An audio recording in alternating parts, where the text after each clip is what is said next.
Well, hello everybody. This is Dave Berkus for the Berkus Report for Eye on Business. Today's subject is a great one. Can your lawyer destroy a good business deal? Over the years in business, as a member of over 40 boards, I've received good advice, sometimes great advice from corporate attorneys, and on occasion, bad advice as well. And that's what we're going to talk about today. You know, there's a line that should be drawn in a relationship between corporate attorneys and the CEO or the board. Attorneys are paid to protect the corporation, not to give business advice. Well, some are experienced enough to provide great business advice, but be careful. The law degree they earn doesn't assure that, even though the most CEOs respect the advice they receive from their attorneys, high enough not to doubt the conclusions or the experience behind the conclusions offered, be a little careful. Since attorneys are paid to protect, often they'll give you a litany of warnings about what could go wrong when accepting a contract clause that they've been trained to challenge. There comes a time when a CEO must decide to reject what may seem like important good advice from the attorney or chance acceptance of terms within a contract that could cause risk, but controllable risk, or risk that is so remote as to be worth the acceptance of the business represented by the contract at hand.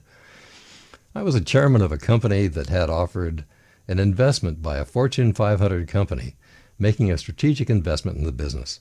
It would have been a series of great opportunities, creating a new web service and a greater need for the company's products. The business terms had been arranged between the business development officer of the investing company and among our board, as both companies turned the details over to their respective attorneys for documentation. The attorney for the investor was a member of a large, respected law firm in Silicon Valley, not going to mention the name, and certainly was full of himself as the sole legal protector of the rights of his very significant investor. As drafts of the otherwise standard investment passed from him to our attorney and our management, we immediately spotted a significant number of terms we didn't like and we hadn't agreed to, but were contrary to the spirit of the investment. Well, their attorney held fast in defending every challenge, stating that, quote, these terms are standard for our client and can't be changed, unquote. We appealed to the business development executive of that company, who deferred to the attorney again, restating that the terms were unchangeable as far as the big company was concerned. After conferring between our attorney and board, we walked away from what would have been a fine strategic partnership, killed by an attorney who probably understood the client requirements, but was unwilling to offer flexible solutions to those kind of product areas. That attorney had made what we consider business decisions on behalf of his client. By the way, we immediately found a willing replacement that had an attorney not quite so full of himself, and quickly concluded a similar deal to the acceptance of all.